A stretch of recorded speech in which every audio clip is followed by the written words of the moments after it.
Chapter 22. Next morning Winnie went out to the fence directly after breakfast. It was the hottest day yet, so heavy that the slightest exertion brought on a flood of perspiration and exhaustion in the joints. 2 days before they would have insisted that she stay indoors, but now, this morning, they were careful with her, a little gingerly, as if she were an egg. She had said, "I'm going outside now," and they had said, "All right, but come in if it gets too hot, won't you, dear?" And she answered yes.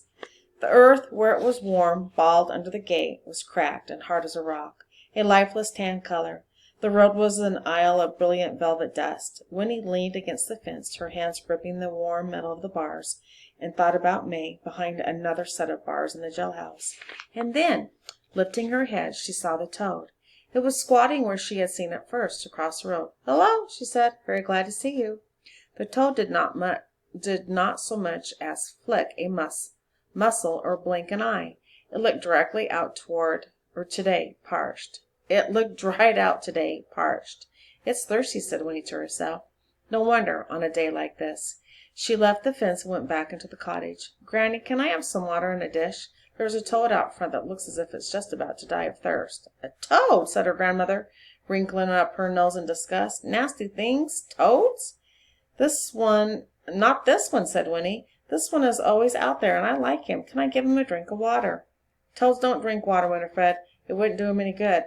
"They don't drink water at all?" "Nope. They take it in through their skins, like a sponge when it rains." "But it hasn't rained forever," said Winnie, alarmed. "I could sprinkle some water on him, couldn't I? That would help, wouldn't it?" "Well, I suppose so," said Grandmother. "Where is he? In the yard?" "No," said Winnie. "He's across the road."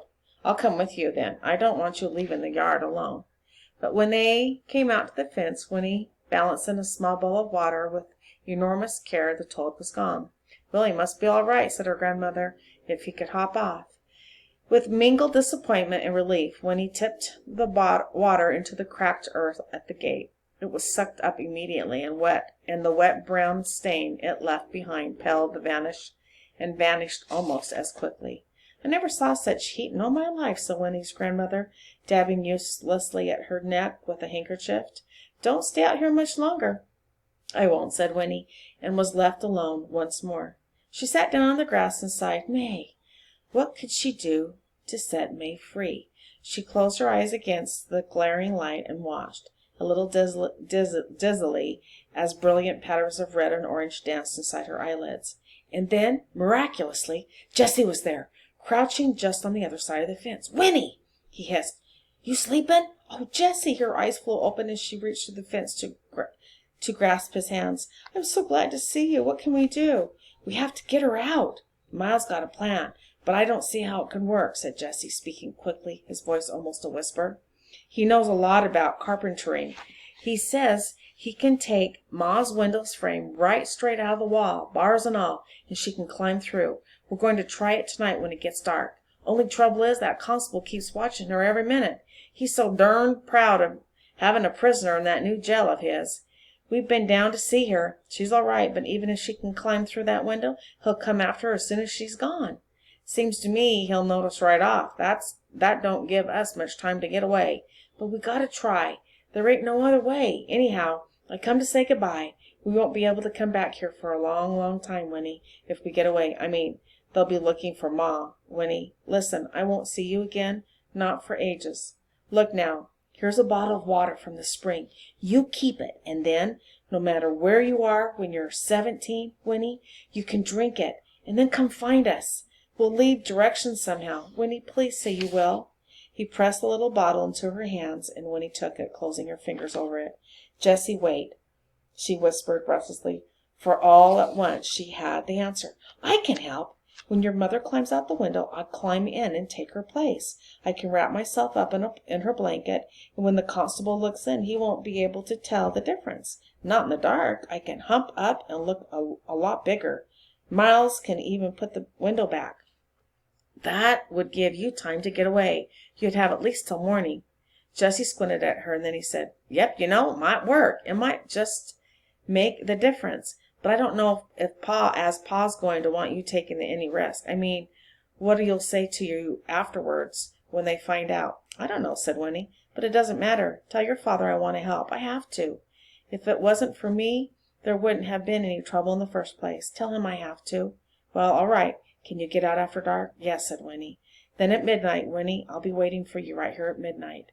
"Winifred!" an anxious voice called from the cottage. "Who's that you're talking to?" Winnie stood up and turned to answer. "It's just a boy, Granny. I'll be in a minute." When she turned around again, Jessie was gone. Winnie clutched the little bottle in her hands and tried to control the rising excitement that made her breath catch.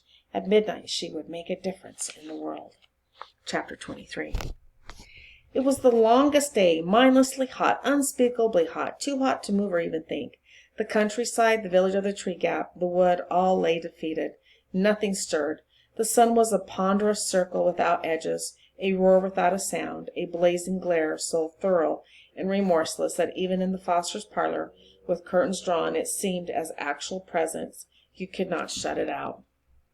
Winnie's mother and grandmother sat plaintively all afternoon in the parlor, fanning themselves and sipping lemonade, their hair unsettled and their knees loose. It was totally unlike them, this lapse from gentility, and it made them much more interesting. But Winnie didn't stay with them. Instead, she took her own brimming glass to her room and sat in her little rocker by the window.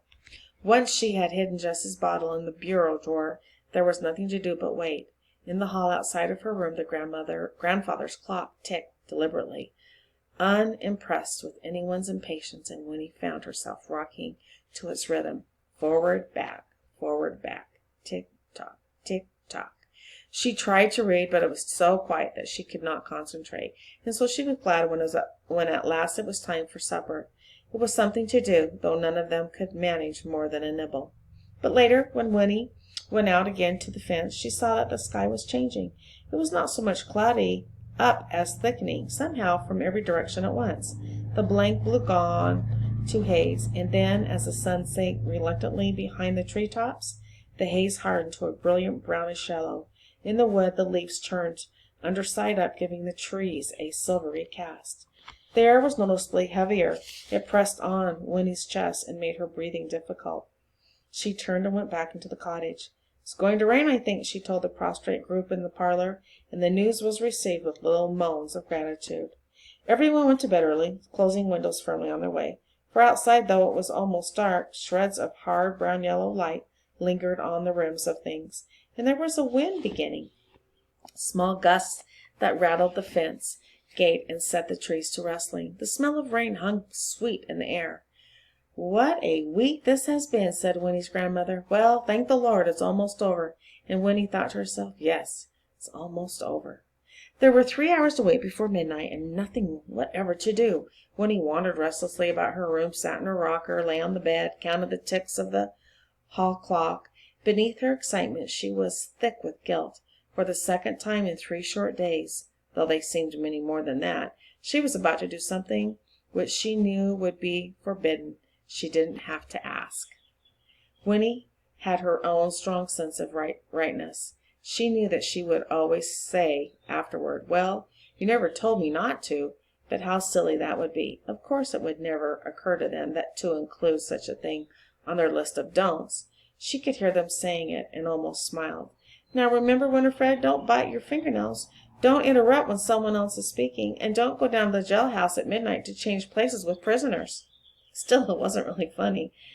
What would happen in the morning when the constable found her in the cell and had to bring her home for the second time? What would they say? Would they ever trust her again? Winnie squirmed, sitting in the rocker, and swallowed uncomfortably. Well, she would have to make them understand somehow, without explaining. The hall clock chimed 11. Outside the wind had stopped. Everything, it seemed, was waiting. Winnie lay down and closed her eyes, thinking of Tuck and May, of Miles and Jessie. Her heart softened. They needed her to take care of them, for in the funny sort of way that had stuck her at the first, they were helpless, or too trusting. Well, something like that. Anyway, they needed her. She would not disappoint them. May would go free. No one would have to find out. Winnie would not have to find out that May could not. But Winnie blocked the picture from her mind, the horror that would prove the secret. Instead, she turned her thoughts to Jessie. When she was 17, would she? If it was true, would she? If And if she did, would she be sorry afterwards? Tuck had said it's something you don't find out you feel until afterwards, but no, it wasn't true. She knew that. Now, here in her own bedroom, they were probably crazy after all. But she loved them anyway. They needed her. And thinking this when he fell asleep. She woke with a jerk some time later and sat up, alarmed. The clock was ticking steadily and darkness was complete. Outside the night seemed poised on tiptoe, waiting, holding its breath for the storm. When he stole out to the hall and frowned at the clock face in the shadow, and at last she could make it out, for the black Roman numerals were just barely visible against her white ground. The brass hands glowed faintly. As she peered at them, the long hand snapped forward for one more notch with a loud click. She had not missed her moment. It was 5 minutes to midnight.